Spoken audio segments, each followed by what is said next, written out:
با قبرستان گر ای نامسلمان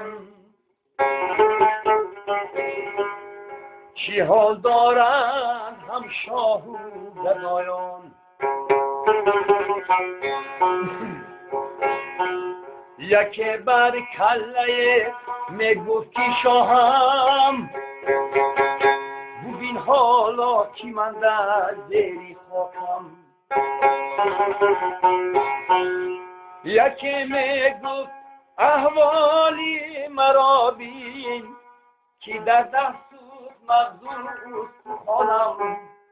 بودم من هم نشین با ما رویان که حالا در دهانی کشتم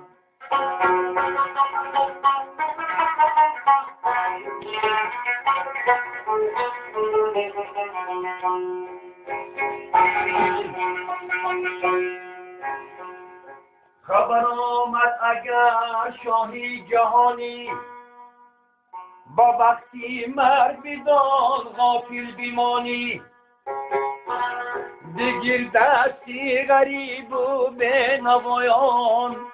اگر خواهی همیشه زنده مانی دیگر دستی غریب و بینوایان اگر خواهی همیشه زنده مانی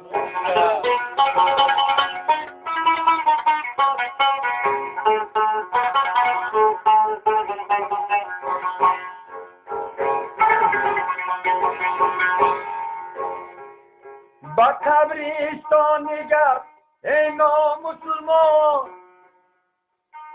چو مشتی خاک از فرزندی انسان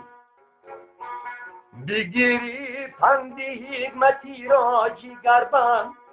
دلی کس را توانی هیچ مرنجان